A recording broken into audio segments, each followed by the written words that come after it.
Le monde de la culture est sous le choc. Le coup près est tombé hier, annoncé par Jean Castex. Non, les théâtres et cinémas ne rouvriront pas mardi prochain. La culture devra attendre le 7 janvier et encore si les chiffres le permettent. Et pourtant, y a-t-il vraiment un risque de contamination en allant dans une salle de théâtre ou de cinéma? Non. En tout cas, aucun cluster à ce jour n'est sorti d'un théâtre ou d'un cinéma. On vous pose cette question ce soir. Est-on en train de tuer la culture en France? On attend vos réactions au 0826 300 300 et pour le moment, vous êtes 91% à dire oui sur Twitter. On est en train de tuer la culture en France. Et on écoute Jean Castex. Les établissements recevant du public dont nous avions prévu la réouverture au 15 décembre resteront fermés 3 semaines de plus. Il s'agit principalement des cinémas, des théâtres, des salles de spectacle, des musées. Vous avez entendu Jean Castex. On a avec nous Loïc Bonnet, comédien à Lyon. Bonsoir Loïc Bonnet. Bonsoir. Tiens, comme vous êtes lyonnais, je vous ai préparé une citation d'un ancien maire de Lyon qui s'appelait Édouard Herriot, qui disait « La culture, c'est ce qui demeure dans l'homme lorsqu'il a tout oublié ». Un siècle plus tard, c'est devenu une chose non essentielle, la culture? Non, encore plus essentiel, justement. Ah bah manifestement non. Hein. Manifestement non, effectivement. Bon, après, ce qui se passe en ce moment est exceptionnel aussi, quoi. Donc, mais bon. Et vous qui êtes comédien, comment est-ce que vous vivez depuis maintenant presque un an? Comment est-ce que vous arrivez à vivre? Comment est-ce que vous faites vous à vivre? Et alors déjà, par rapport aux représentations, de toute façon, ça fait depuis assez longtemps que je suis pas monté sur scène. Donc enfin, on a 2-3 représentations par-ci par-là qu'on arrive à bricoler, quoi. Mais la plupart du temps, pour l'instant, on est sur des répétitions qui, pour l'instant, n'aboutissent pas. Et est-ce qu'il y a des théâtres que vous connaissez ou dans lesquels vous avez joué qui ont mis la clé sous la porte? Ou qui vont mettre la clé sous la porte? Alors, pour l'instant, non. Je touche du bois, mais pour l'instant, non. On va faire réagir les vraies voix et après on ira au 0826 300 300. Philippe Bilgère, la culture, c'est non essentiel dans la France de 2020? Non, mais c'est essentiel, bien sûr, mais on a compris dès le départ que ce pouvoir n'était pas très à l'aise avec tout ce qui est gratuit, dans tous les sens du terme, qui pouvait relever de l'immatériel.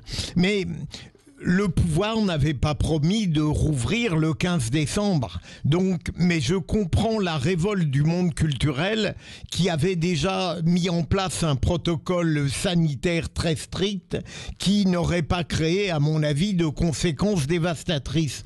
Et surtout, alors que tout au long de ces mois, depuis mars, j'ai compris, au fond, la bonne volonté du gouvernement qui oscillait entre la protection sanitaire et la détresse sociale. Là, j'ai l'impression que depuis hier, le partage n'est plus le même. C'est-à-dire qu'il y a le sanitaire, mais il devrait prendre en compte que, avec cette décision, on va mettre à mort un certain nombre de services, d'institutions, d'instances culturelles ou même dans le domaine de la restauration. C'est autre chose. Donc, il devrait plutôt choisir la survie plutôt que le sanitaire à tout prix. Chloé Nabédian, vous êtes comme Claude Nougaro, sur l'écran noir de vos nuits blanches, vous faites du cinéma? Oui, c'est vrai que là, ça commence à devenir très difficile. Je pense que ça devient essentiel que tout notre monde culturel réouvre aussi, puisque moralement, je crois que ça n'a jamais été aussi bas au niveau des Français. Il y a vraiment des personnes qui sont en train de déprimer pendant ce deuxième confinement. Et là, le couperet qui est tombé avec le fait de ne pas pouvoir aller au théâtre, au cinéma, de ne pas pouvoir s'évader un peu, où c'est juste du travail et on reste à la maison, ça va peut-être devenir de plus en plus difficile. Il y a quand même peu d'espoir que le 7 janvier, ça réouvre sincèrement après les fêtes de Noël et du jour de l'an. Il y a quand même plus de chances que le nombre de cas explose plutôt que ça parte plutôt à la baisse. Et ça pose vraiment la question de l'avenir.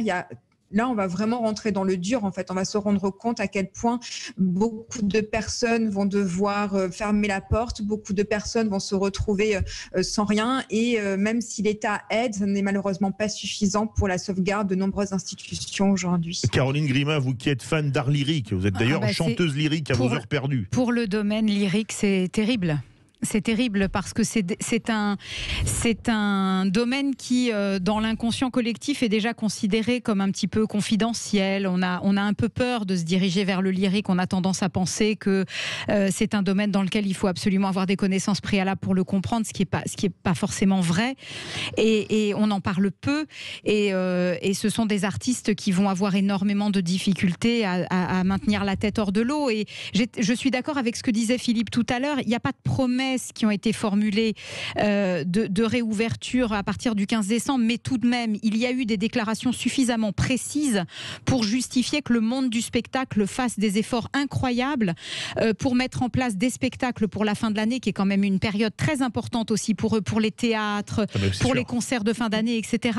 Et ça a été un coup de massue absolument terrible, ce d'autant que, et j'en terminerai par là, il n'y a pas de justification scientifique, comme vous le disiez tout à l'heure Philippe, de ce que le monde du spectacle génère des clusters, comme pourraient les générer par exemple les transports en commun, les supermarchés et autres, et les restaurants, etc.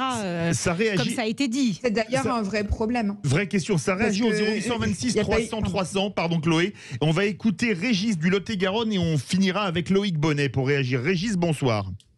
Oui, bonsoir, bonjour à tous. Vous pensez qu'on est en train de tuer la culture en France ? Comment il pourrait en être autrement pour un président qui, il y a quelques années, a dit qu'il n'y avait pas de culture française? Exactement. Comment ça pourrait être autrement? Le président lui-même, parce que c'est pas Castex, c'est M. Macron. Il est en train de tuer, notamment les petits commerçants, notamment les restaurateurs. Voilà. Donc, il peut pas. La culture, contrairement à ce qu'il dit, c'est même pas un de ses soucis. Alors, je ne sais pas ce qu'il est en train de faire. Il n'y a aucun risque sanitaire pour la culture en général. Sauf bien sûr la fête de la musique. Là, bizarrement, la fête de la musique, il n'y avait aucune précaution. On disait que les jeunes faisaient s'amuser. C'est pas faux. Quand vous voyez que deux week-ends de suite, il y a eu ces manifestations qui ont été autorisées. Le week-end prochain aussi, demain aussi. C'est quand même... Voilà. Et demain, il faut les interdire, les manifestations. Dans l'ordre priorité, la culture, il ne faut pas la voir seulement pour la détente, mais il faut voir que c'est des entreprises également. Absolument. C'est des entreprises. C'est des gens qui vont mourir de faim. On va faire réagir Loïc Bonnet, comédien. Merci beaucoup à vous. Loïc Bonnet, c'est quand même dingue de nous dire on laisse les théâtres et les cinémas fermés et on a réouvert les lieux de culte. On peut aller à la messe, à la synagogue, à la mosquée, il n'y a pas de problème. Alors que la promiscuité, elle est quand même plus grande que dans un cinéma ou un théâtre en général. Oui, surtout que si on considère en plus théâtre ou lieu de spectacle aussi comme des lieux de communion, on est aussi sur une certaine forme de culte aussi. Ah oui. Donc bien sûr quoi. C'est sûr qu'après je sais pas comment se passent les distanciations après dans les lieux de culte, mais après nous on est tenus quand même par des règles, en tout cas là, entre le premier confinement et le deuxième confinement, des règles qui étaient très strictes, pas de personnes devant, un siège entre chaque personne, tout le monde portait son masque dans la salle de spectacle. On a même enlevé le pot de fin de spectacle que beaucoup de spectateurs apprécient pour partager aussi un autre moment avec les artistes. Donc c'est sûr que c'est incompréhensible. C'est sûr que c'est incompréhensible. Vous êtes inquiet pour l'avenir, Loïc Bonnet ? Alors, inquiet, oui, surtout pour... en fait, moi, là où je me pose vraiment des questions, c'est plutôt pour 2021-2022. Pourquoi ? Pour l'instant, bon, on arrive à... C'est que tout ce qui a été reporté, en fait, finalement, cette année, va être reporté pour l'année prochaine. Et on va se retrouver... l'offre et la demande, c'est qu'à un moment, il y aura beaucoup d'offres. Et peu de demandes. Et peu de demandes, et du coup il y aura forcément il y aura un bouchon, en tout cas sur les prochaines années. On ne sait pas du tout comment ça va se passer, quoi. Eh bien bon courage, merci beaucoup Loïc Bonnet, comédien à Lyon. On remercie Régis du Lot-et-Garonne qui a appelé au 0826 300 300. Verdict sur Twitter, vous êtes 90% à dire que oui, on est en train de tuer la culture en France.